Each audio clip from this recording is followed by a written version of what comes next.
இன்று தேவனுடைய நியாயப் பிரமாணம் அந்நியகாரியமாக எண்ணப்பட்டது என்ற தலைப்பின் கீழ் தேவனுக்கு மகிமை செலுத்துவோம். தேவன் தம்முடைய சட்டங்களை வெறுமனே ஸ்தாபிக்கவில்லை, நமது எதிர்கால மகிமைக்காகவும் மகிழ்ச்சிக்காகவுமே ஸ்தாபித்தார். அவர் தமது நியாயப் பிரமாணங்களையும் கட்டளைகளையும் உடன்படிக்கையையும் ஸ்தாபித்ததற்கான காரணம் இதுதான். இதை மனதில் வைத்துக் கொண்டு நாம் எப்போதும் தேவனுடைய வார்த்தைகளை படிக்க வேண்டும். மாம்சத்தில் இந்த பூமிக்கு வந்து சிலுவையையும் கூட சுமக்க தயங்காமல் நம் சந்தோஷத்திற்காக எல்லாவிதமான துன்பங்களையும் விருப்பத்தோடு சகித்துக் கொண்ட தந்தை தாயை பற்றி நினைக்கும் போதெல்லாம் இந்த புதிய உடன்படிக்கையை நாம் வெறுமனே ஒரு ஒழுங்குமுறையாக மட்டுமே பார்க்கக்கூடாது.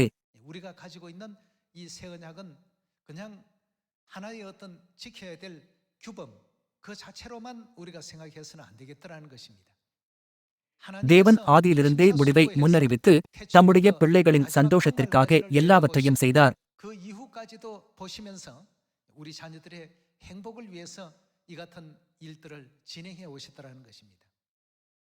இப்போது கொரிய கலாச்சாரம் உலகம் முழுவதும் பரவுகிறது அல்லவா? அதன் அம்சங்களில் கொரிய மொழியின் எழுத்து முறையான ஹங்குல் என்பது கவனத்தை ஈர்க்கிறது.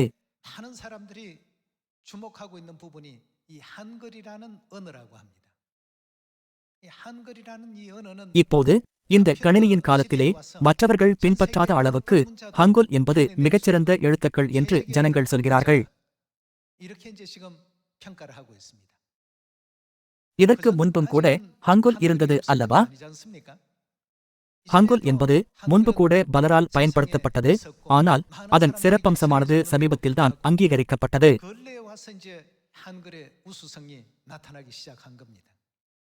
இதுபோன்றுதான் புதிய உடன்படிக்கையும் இருக்கிறது. தந்தையும் தாயும் அனைத்தையும் முன்னதாகவே பார்த்து அதன் பின் சொன்னதாவது, எப்பொழுதும் இந்த வார்த்தைகளில் கவனம் செலுத்தி அவைகளுக்கு கீழ்ப்படியுங்கள். விரைவில் உலகம் அதன் மெய்யான மதிப்பை அடையாளம் காணும். ஏன் ஓய்வு நாளையும் பஸ்காவையும் ஆசரிக்க வேண்டும் என்பதை இப்போது உங்களால் புரிந்து கொள்ள முடியாமல் இருக்கலாம். ஆனால் சீக்கிரமே நீங்கள் அதை புரிந்து கொள்வீர்கள்.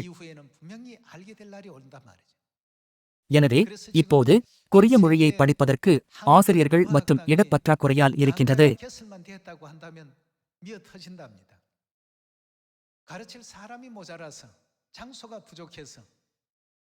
இது தற்காலிகமான நிகழ்வு அல்ல. சில அறிஞர்கள் எல்லா மொழிகளும் மறைந்து போனாலும் இந்த கணினியின் காலத்திலே ஹங்குல் என்பது இறுதி வரை நிலைத்திருக்கும் என்று சொல்கிறார்கள்.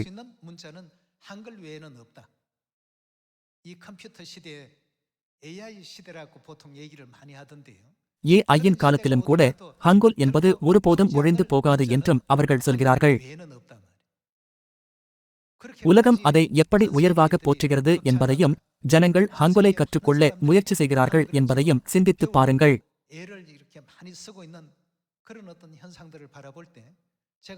நான் ஹங்குல் பற்றி பெருமையாக பேச வேண்டும் என்று முயற்சிக்கவில்லை. ஆனால் புதிய உடன்படிக்கையின் விஷயத்திலும் அப்படித்தான். புதிய உடன்படிக்கையானது வரலாற்றில் மறைந்திருந்தாலும் திடீரென புதிய உடன்படிக்கையின் சத்தியமானது மிகச்சிறந்தது என்பதையும் மனிதகுலம் கொண்டிருக்க வேண்டிய ஆவிக்குரிய ஒழுக்கம் அதில் அடங்கியுள்ளது என்பதையும் ஜனங்கள் அடையாளம் கண்டுகொள்வார்கள்.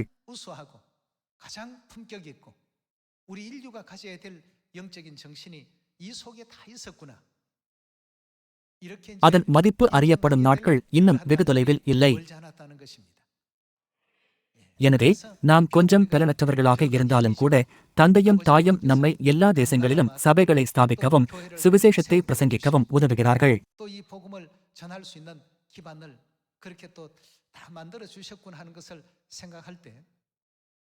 இந்த சபை தேவனுடைய போதனைகள் அனைத்தையும் நிறைவேற்ற முயற்சித்து வேதாகமத்தில் உள்ள அனைத்தையும் உள்ளடக்கியுள்ளது.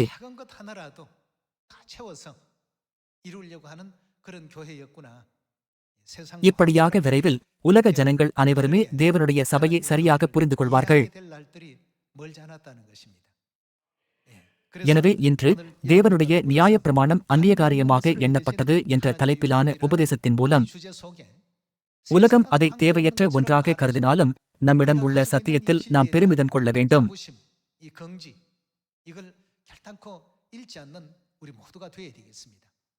எவ்வளவு செல்வாக்கு மிக்கவர்களாக இருந்தாலும் சரி, அவர்களின் வெளிப்புற தோற்றத்தில் கவனம் செலுத்த வேண்டாம்.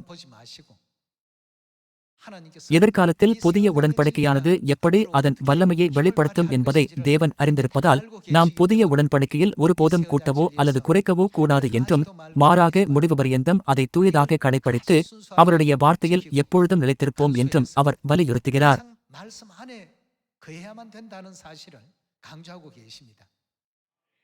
நம்முடைய சந்தோஷத்திற்காக தந்தையும் தாயும் ஏற்படுத்திய பழைய உடன்படிக்கையின் நியாயப்பிரமாணம் இருந்தது. ஏதேன் தோட்டத்தில் தேவனால் வழங்கப்பட்ட சட்டம் இருந்தது. 2000 வருடங்களுக்கு முன்பும் தேவன் மனிதகுலத்திற்கு கொடுத்து புதிய உடன்படிக்கையின் நியாயப்பிரமாணமும் இருக்கிறது. நாம் அவற்றை நம் இருதயங்களில் படித்துக் கொள்வோமாக. ஹங்கரின் வரலாறு மிக நீண்டதாகும். இருப்பினும் AI மற்றும் கணினிகளின் காலம் வந்ததால் அதிகமான ஜனங்கள் ஹங்கரின் சிறப்பை பாராட்டத் தொடங்கினர்.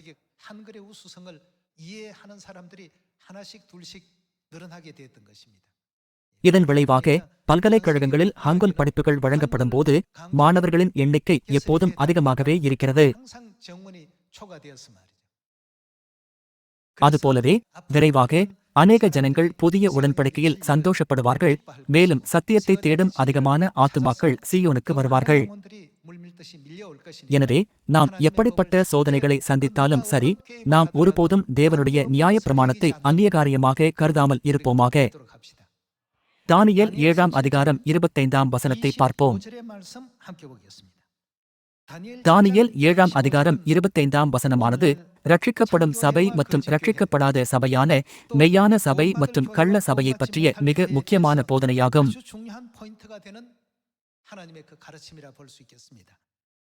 தானியேல் 7ஆம் அதிகாரம் 25ஆம் வசனம், உன்னதமானவருக்கு விரோதமாக வார்த்தைகளை பேசி. உன்னதமானவர் என்றால் தேவனை குறிக்கிறார் அல்லவா? யார் தேவனுக்கு விரோதமாக பேசுகிறான்? அது பிசாசு அல்லவா? அதனால்தான் பிசாசுக்கு சத்துரு என்ற வார்த்தை சொல்லப்பட்டுள்ளது. உன்னதமானவருக்கு விரோதமாக வார்த்தைகளை பேசி வேறு என்ன? உன்னதமானவருடைய பரிசுத்தவான்களை ஒடுக்கி. பிசாசானா சாத்தான் எப்போதும் இவ்வுலகில் உள்ள யாரையாவது தூண்டிவிடுவதன் வாயிலாக தேவனுடைய ஜனங்கள் மீது உபத்திரவங்களை கொண்டு வருகிறான்.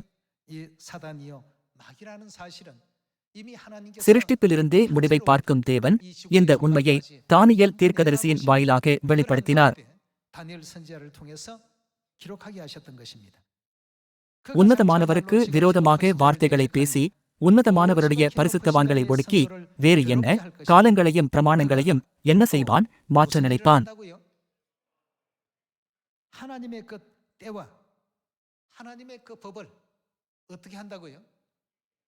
அவன் தேவனுடைய குறித்த காலங்களையும் பிரமாணங்களையும் மாற்ற முயற்சிப்பான் என்று வேதாகமம் நமக்கு போதிக்கிறது. அப்படியானால் தேவனுடைய குறித்த காலங்களையும் பிரமாணங்களையும் மாற்ற யார் முயற்சிப்பான்? தேவனா அல்லது தேவனை எதிர்க்கும் சாத்தானா? தேவன் தமது குறித்த காலங்களையும் பிரமாணங்களையும் மாற்றுவதில்லை. இருப்பினும் சாத்தான் அவைகளை மாற்ற முயற்சிக்கிறான். அப்படியானால் கடற்கரை மணலை போன்ற எண்ணற்ற சபைகள் மெய்யாகவே தேவனுடைய குறித்த காலங்களுக்கும் பிரமாணங்களுக்கும் கீழ்ப்படுகிறார்களா?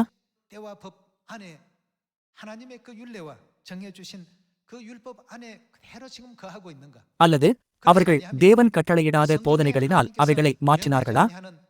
அவர்கள் வேதாகமத்தை பின்பற்றுகிறார்களா இல்லையா என்பதைக் கொண்டு அது மெய்யான சபையா அல்லது கள்ள சபையா என்றும், ரட்சிக்கப்படுபவர்கள் மற்றும் ரட்சிக்கப்படாதவர்கள் தேவனுக்கு உரியவர்கள் அல்லது பிசாசுக்கு உரியவர்கள் என்பதை நம்மால் பகுத்துணர முடியும் அல்லவா?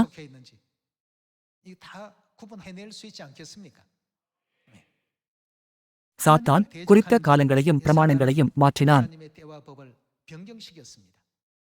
இறுதியாக அவன் தேவனுடைய நியாயப் பிரமாணத்தை மாற்றிவிட்டான்.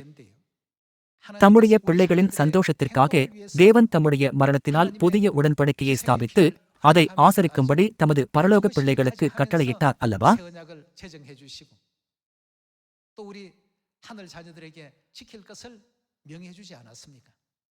எனவே தேவனுடைய பிள்ளைகள் தேவனுடைய சித்தத்தை பின்பற்றுவதற்கு சாத்தான் ஒருபோதும் வழியை திறப்பதில்லை.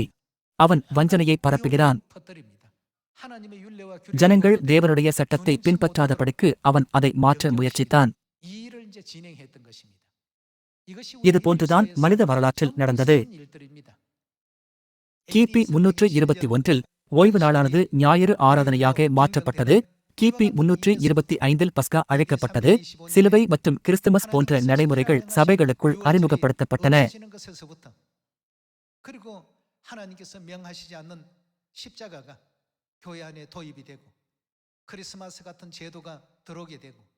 விசுவாசத்தை நன்றாக பயிற்சி செய்வது போல் ஈஸ்டர் முட்டைகள் மற்றும் ஈஸ்டர் முயல்கள் போன்ற பிறமத மத சடங்குகள் சபைக்குள் வந்தன.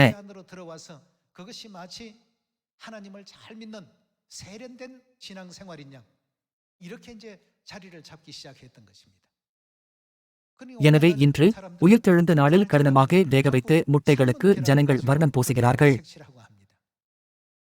வேகவைத்த முட்டைகளுக்கு ஜீவன் இருக்குமா? சாத்தான் தந்திரமாக இந்த பிரமத வழக்கங்களை தேவனுடைய சட்டங்கள் போல காட்டுகிறான். இதைப் பற்றி வெளிப்படுத்துதல் புத்தகம் என்ன பதிவு செய்கிறது? அவன் உலகம் அனைத்தையும் மோசம் போக்குகிற பாதையில் வழிநடத்துகிறான். எனவே நாம் தந்தை தாயிடமிருந்து சத்திய ஒளியைக் கொண்டு விரைவாக இருளை அகற்றி நம் மகிழ்ச்சிக்காக தந்தையும் தாயும் ஸ்தாபித்த புதிய உடன்படிக்கையின் பாதையில் மனிதகுலத்தை சரியாக வழிநடத்த வேண்டும் அல்லவா?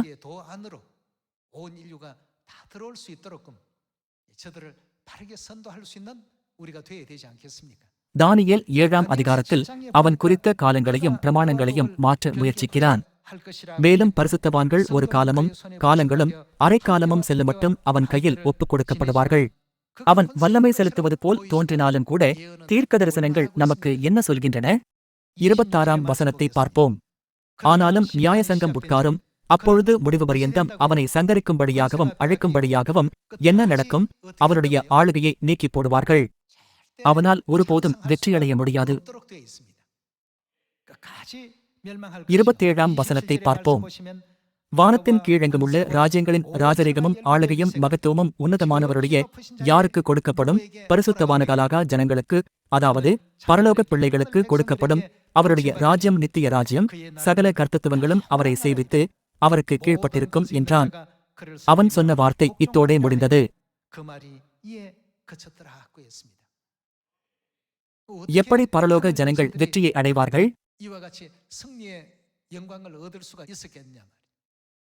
அவர்கள் தேவனுக்கும் ஆட்டுக்குட்டியானவருக்கும் சொந்தமானவர்கள் என்று வெளிப்படுத்தின விசேஷம் 14ஆம் அதிகாரத்தில் எழுதப்பட்டுள்ளது அல்லவா? அவர்கள் சாத்தானுக்கு சொந்தமானவர்கள் அல்ல. இன்று எண்ணற்ற சபைகள் தேவனுடைய நியாய பிரமாணத்தை நிராகரித்து சாத்தானால் ஏற்படுத்தப்பட்ட நியாய பிரமாணத்தின் கீழ் இருக்கின்றன. இருப்பினும் பரலோக ஜனங்களாகிய நம்மை பற்றி என்ன? நாம் தேவனுடைய நியாய பிரமாணத்தின் கீழ் கூடியிருக்கிறோம். இதன் விளைவாக வானத்தின் கீழெங்குமுள்ள ராஜ்யங்களின் ராஜரிகமும் ஆளுகையும் மகத்துவமும் உன்னதமானவருடைய பரிசுத்தவான்களாக ஜனங்களுக்கு கொடுக்கப்படும். அவருடைய ராஜ்யம் நித்திய ராஜ்யம், சகல கர்த்தத்துவங்களும் அவரை சேவித்து அவருக்கு கீழ்ப்பட்டிருக்கும் என்று எழுதப்பட்டுள்ளது. அன்பர்களே, இந்த தீர்க்க தரிசனத்தை நான் பார்க்கும் போதெல்லாம் என் இருதயம் படபடக்கிறது. ஏனென்றால் அத்தகைய மகிமையான வரலாற்றை நிச்சயமாக நம் கண்களால் காண்போம். எனவே புதிய உடன்படிக்கையின் சத்தியத்தில் நம்மை வழிநடத்துகிற பரலோக தந்தை பரலோக தாயின் அன்பிலே நாம் தேவனுடைய போதனைகளை கைக்கொள்வதில் ஒருவருக்கொருவர் கரிசனையுடனும் ஒன்றுபட்டு இணக்கமாக இருக்க வேண்டும். கடுமையான குணாதிசயங்கள் கொண்டவர்களும் சில சமயங்களில் தேவனுடைய வார்த்தையை புரிந்து கொள்ள முடியாதவர்களும் கூட தேவனுடைய வார்த்தையினால் மீண்டும் மீண்டும் புடமிடப்படுவதன் வாயிலாக தேவனைப் போல மாறிட வேண்டும்.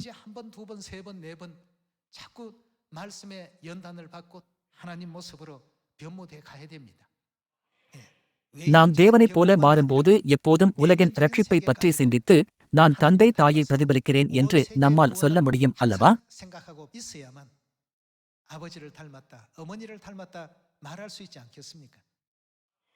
நாம் அவர்களைப் போன்றிருக்க வேண்டும். அப்படியானால் பரலோக ஜனங்கள் தந்தை தாயின் வார்த்தைகளிலிருந்து ஒருபோதும் விலகக்கூடாது. நாம் அவருடைய வார்த்தையோடு எதையும் கூட்டாமல் அல்லது எடுத்துப் போடாமல் அவருடைய சித்தத்திற்கு முழுமையாக கீழ்ப்படிய வேண்டும் அல்லவா? இதுதான் தேவனுடைய சித்தமாகும். நமக்கு மகிழ்ச்சியை தருவதே தேவனுடைய சித்தமாக இருப்பதால் அவர் தமது கட்டளைகளை கைக்கொள்ளும்படி வழிநடத்துகிறார் என்பதை நாம் ஒருபோதும் மறந்துவிடக்கூடாது. நாம் வெளிப்படுத்தின விசேஷம் 22ஆம் அதிகாரத்திற்கு செல்வோம்.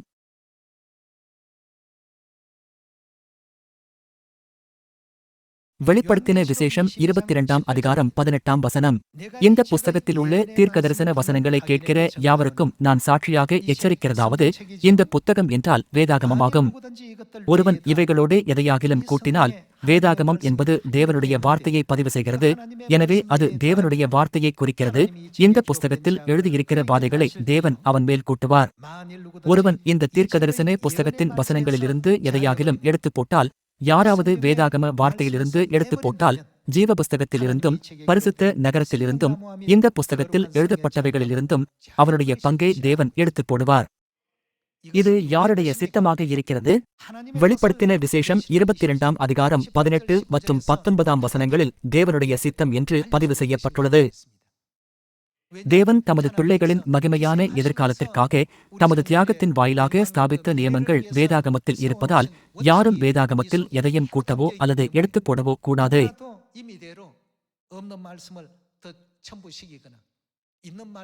இந்த வசனங்கள் அத்தகைய முக்கியமான செய்தியை கொண்டுள்ளன.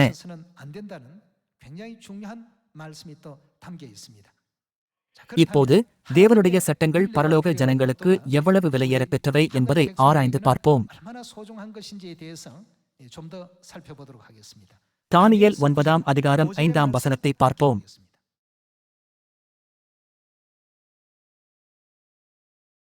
நாங்கள் பாவஞ்செய்து அக்கிரமக்காரராயிருந்து துன்மார்க்கமாய் நடந்து கலகம் பண்ணி என்ன உம்முடைய கற்பனைகளையும் உம்முடைய நியாயங்களையும் விட்டு அகன்று போனோம். தேவனுடைய கட்டளைகளிலிருந்து விலகும் அனைத்தும் பொல்லாத கிரியைகளும் கலகம் பண்ணுகிறதாய் இருக்கிறது என்று தானியேல் தீர்க்கதரிசியின் வாயிலாக தேவன் நமக்கு வெளிப்படுத்துகிறார்.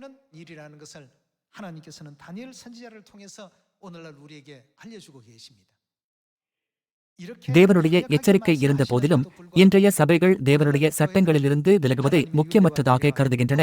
மேலும் இன்றைய பிரசங்கத்தின் தலைப்பைப் போலவே தேவனுடைய நியாய பிரமாணத்தை அந்நியகாரியமாக எண்ணுகின்றனர்.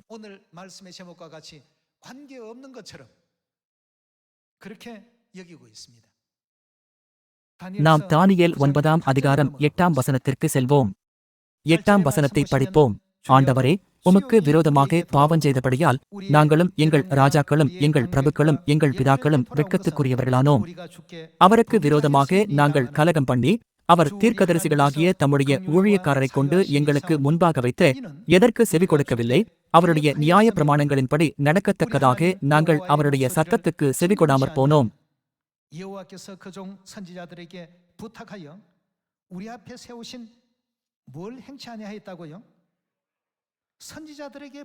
ஆனாலும் எங்கள் தேவனாகிய ஆண்டவரிடத்தில் இரக்கங்களும் மன்னிப்புகளும் உண்டு. அதன் விளைவாக அவர்களுக்கு என்ன நடந்தது? அவர்கள் வெட்கத்துக்குரியவர்களானார்கள். இறுதியாக இஸ்ரவேலர்கள் தங்கள் அதிகாரத்தை இழந்து சிறைப்பிடிக்கப்பட்டு அடிமைகளாக இருந்தனர்.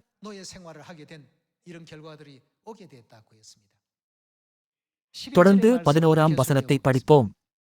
இஸ்ரவேலர் எல்லாரும் உமது நியாய பிரமாணத்தை மீறி உமது சத்தத்துக்கு செவிகொடாமல் விலகிப் போனார்கள். அவருக்கு விரோதமாக பாவஞ்செய்தோம். ஆகையால் தேவனுடைய தாசனாகிய மோசேயின் நியாய பிரமாண புஸ்தகத்தில் எழுதியிருக்கிற சாபமும் ஆணையாக்கினையும் எங்கள் மேல் சொரியப்பட்டன.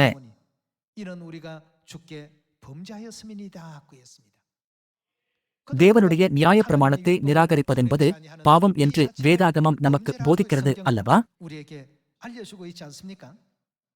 நாம் தேவனுடைய பிரமாணங்களை கைக்கொள்ள வேண்டும் என்று வேதாகமம் நமக்கு நினைப்பூட்டுகிறது. ஆனால் உலகமோ அவைகளை அந்நியகாரியமாக கருதுகிறது. ஓய்வு நாளை பரிசுத்தமாய் ஆசரிக்க வேண்டும் என்று தேவன் நமக்கு கட்டளையிட்டாலும் கூட ஜனங்கள் தங்களுடைய விருப்பத்தின்படி அதை மாற்றினார்கள். இது தேவனுடைய வார்த்தையா அல்லது சாத்தானால் மாற்றப்பட்ட பாரம்பரியமாக இருக்கிறதா? தேவனை விசுவாசிப்பவர்கள் தேவனுடைய வார்த்தையை தேர்ந்தெடுக்க வேண்டும் என்பது தெளிவாகிறது. ஓசியா 7ஆம் அதிகாரம் 13ஆம் வசனத்தை பார்ப்போம்.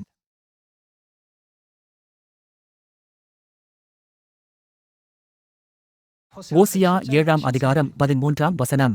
அவர்கள் என்னை விட்டு அலைந்து திரிகிறபடியினால் அவர்களுக்கு ஐயோ! அவர்களுக்கு கேடு வரும். எனக்கு விரோதமாக இரண்டகம் பண்ணினார்கள். நான் அவர்களை மீட்டிருந்தும், வேறு வார்த்தைகளில் சொன்னால், நான் அவர்களை காப்பாற்ற விரும்பினாலும், அவர்கள் எனக்கு விரோதமாக பொய் பேசுகிறார்கள். அவர்கள் தங்கள் படுக்கைகளில் அலறுகிறபோது, தங்கள் இருதயத்தில் என்னை நோக்கி கூப்பிடுகிறதில்லை. அவர்கள் தானியத்துக்காகவும் திராட்சரசத்துக்காகவும் கூடுகிறார்கள். என்னை வெறுத்து விலகிப் போகிறார்கள். தேவன் மனுகுலத்தை ரட்சிக்க முயற்சித்தார். ஆனால் அவர்களோ தேவனை விட்டு விலகினார்கள். அவர்கள் தேவனை நிராகரித்து ஞாயிற்றுக்கிழமைதான் ஓய்வு நாள் என்றும், கிறிஸ்துமஸ் என்பது இயேசுவின் பிறந்த நாள் என்றும், சிலுவை என்பது விக்கிரகம் அல்ல என்று பொய் சொல்கிறார்கள். அதனால்தான் தேவன், அவர்கள் என்னை வெறுத்து விலகி தவறான பாதையில் போகிறார்கள் என்றார்.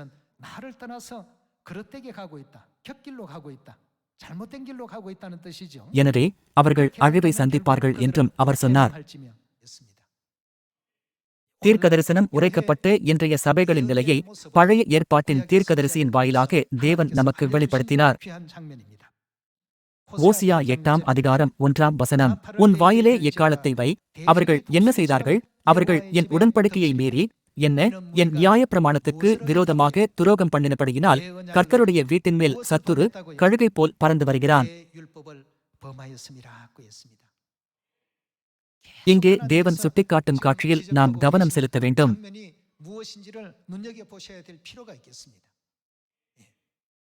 அவர்களின் மகிழ்ச்சிக்காகவும் மகிமையான எதிர்காலத்திற்காகவும் தான் தேவன் நியாயப்பிரமாணத்தை ஸ்தாபித்தார்.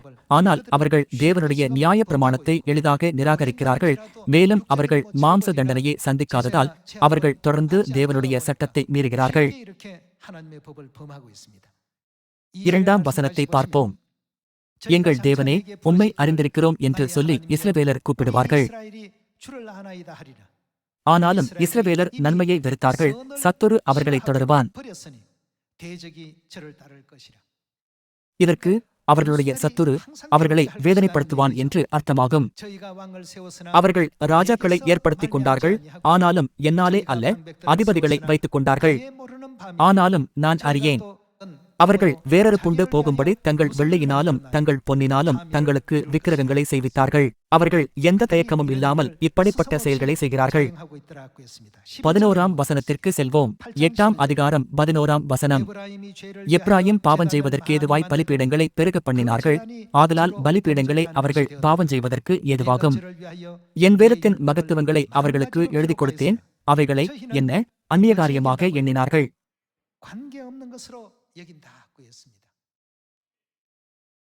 தேவனுடைய ஓய்வு நாள் என்பது அவர்களுக்கு தேவையற்றதாக கருதுகிறார்கள். தேவனுடைய பஸ்காவையே அவர்கள் அந்நியகாரியமாக எண்ணினார்கள். 3 தரங்களின் 7 பண்டிகைகளும் தேவனுடைய இரத்தத்தினால் ஸ்தாபிக்கப்பட்ட புதிய உடன்படிக்கையானது உலகத்தில் இருக்கும் சபைகளுக்கு அர்த்தமற்றதாக மாறியுள்ளது. லூக்கா 22ஆம் அதிகாரம் 7ஆம் வசனத்தை பார்ப்போம்.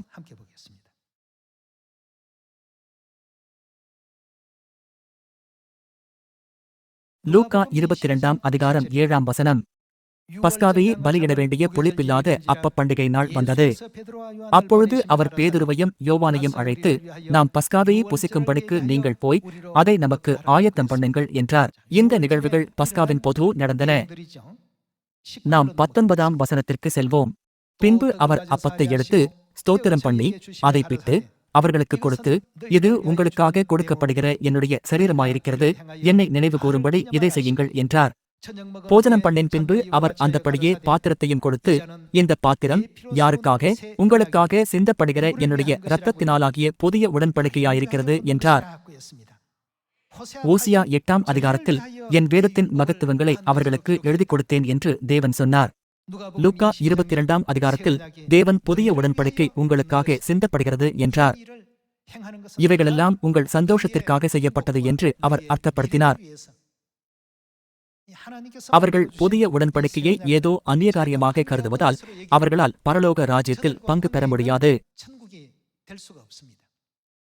நாம் இந்த விஷயத்தை பற்றி சிந்திக்கும்போது பிரசங்கத்திலும் வார்த்தையை படிப்பதிலும் ஜெபம் செய்வதிலும் தேவனுடைய கட்டளையை பின்பற்றுவதில் ஒருபோதும் அலட்சியமாக இருக்கக்கூடாது.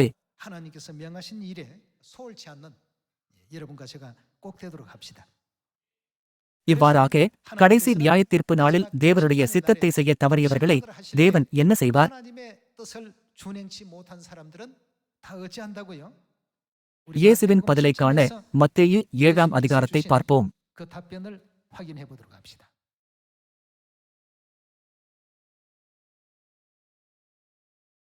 மத்தேயு 7ஆம் அதிகாரம் 21ஆம் வசனம். பரலோகத்தில் இருக்கிற என் பிதாவின் சித்தத்தின்படி செய்கிறவனே பரலோக ராஜ்யத்தில் பிரவேசிப்பானேயில்லாமல் என்னை நோக்கி கர்த்தாவே கர்த்தாவே என்று சொல்லுகிறவன் அதில் பிரவேசிப்பதில்லை.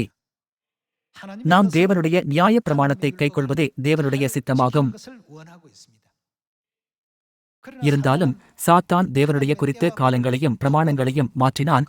மேலும் அவன் நியாய பிரமாணத்தை மாற்றி அதை மெய்யான போதனையாக தோன்றும்படி செய்தான். இப்போது அநேக ஜனங்கள் அந்த பாதையை பின்பற்றுகிறார்கள்.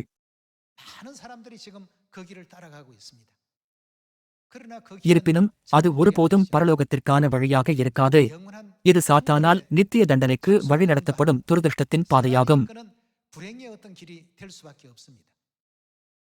அதனால்தான் தானியேல் 7ஆம் அதிகாரத்தில் நித்திய அழிவு அவன் மீது வரும் என்று தீர்க்கதரிசனம் உரைக்கப்பட்டுள்ளது. 23ஆம் வசனத்தை பார்ப்போம். அப்பொழுது நான் ஒரு காலம் உங்களை அறியவில்லை, அக்கிரம செய்கைக்காரரே, அதாவது தேவனுடைய கட்டளைகளை மீறுகிறவர்களே, என்னை விட்டு அகன்று போங்கள் என்று அவர்களுக்கு சொல்லுவேன். கட்டளைகளை மீறுகிறவர்கள் என்றால் என்ன? தேவனால் போதிக்கப்பட்ட பரலோக பாதையை பின்பற்றாமல் தங்கள் சொந்த சட்டங்களை கைக்கொள்கிறவர்களே கட்டளைகளை மீறுகிறவர்களாக இருக்கிறார்கள். அவர்கள் ஓய்வு நாளுக்கு பதிலாக ஞாயிறு ஆராதனையை ஆசரிக்கிறார்கள், பஸ்காவுக்கு பதிலாக கிறிஸ்துமஸை ஆசரிக்கிறார்கள், மேலும் சிலுவையை ஆராதிக்கிறார்கள் மற்றும் பல இருக்கின்றன. இன்று அநேக சபைகள் இந்த காரியங்களை பற்றிக் கொண்டிருக்கின்றன. எனவே தேவன் அவர்களை கட்டளைகளை மீறுகிறவர்களே என்னை விட்டு அகன்று போங்கள் என்று சொல்வார். எனவே இதை பற்றி அநேகருக்கு நாம் தெரியப்படுத்த வேண்டும். எனவேதான் மத்தேயு 28ஆம் அதிகாரத்திலே, ஆகையால் நீங்கள் புறப்பட்டுப் போய் சகல ஜாதிகளையும் சீஷராக்கி பிதா குமாரன் பரிசுத்த ஆவியின் நாமத்திலே அவர்களுக்கு ஞானஸ்நானம் கொடுத்து நான் உங்களுக்கு கட்டளையிட்ட யாவையும் அவர்கள் கைக்கொள்ளும்படி அவர்களுக்கு உபதேசம் பண்ணுங்கள் என்று தேவன் சொல்கிறார். தந்தையும் தாயும் நமக்கு காண்பித்த வழி மட்டும்தான் பரலோகத்திற்கான ஒரே வழியாகும். உபாகமம் 10ஆம் அதிகாரம் 12ஆம் வசனத்தை பார்ப்போம். உபாகமம் 10ஆம் அதிகாரம் 12ஆம் வசனம். இப்பொழுதும் இஸ்ரவேலே, நீ உன் தேவனாகிய கர்த்தருக்கு பயந்து அவர் வழிகளிலெல்லாம் நடந்து அவரிடத்தில் அன்பு கூர்ந்து உன் முழு இருதயத்தோடும் உன் முழு ஆத்மாவோடும் உன் தேவனாகிய கர்த்தரை சேவித்து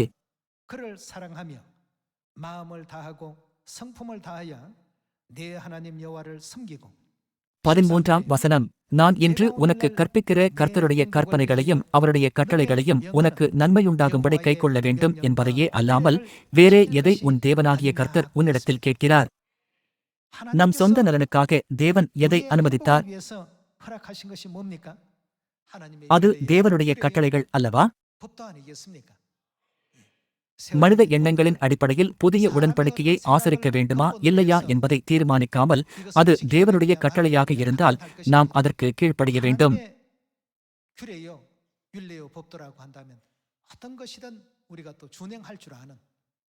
இது யாருடைய எதிர்காலத்திற்காக?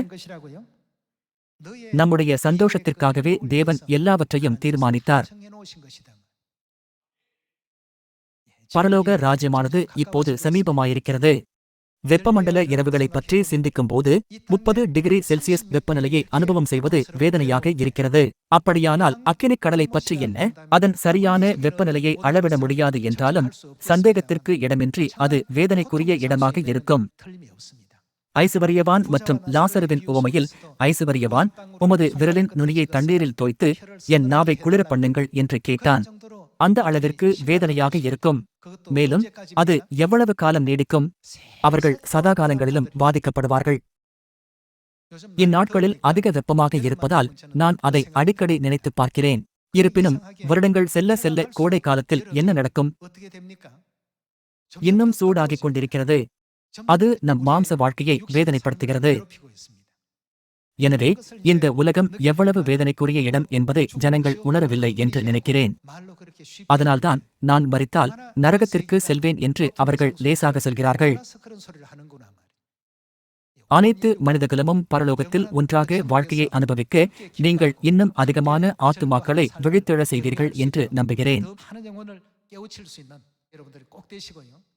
இத்தகைய மகிழ்ச்சியான எதிர்காலத்திற்காக நமக்கு கட்டளைகளை வழங்கிய தந்தைக்கும் தாய்க்கும் நித்திய நன்றிகளையும் புகழ்ச்சியையும் செலுத்தும் ஆசீர்வதிக்கப்பட்ட ஓய்வு நாளாக இருக்கும் என்ற நம்பிக்கையோடு இன்றைய உபதேசத்தை நிறைவு செய்ய விரும்புகிறேன். 바라면서 말씀 마치도록 하겠습니다. மிக்க நன்றி. 감사합니다.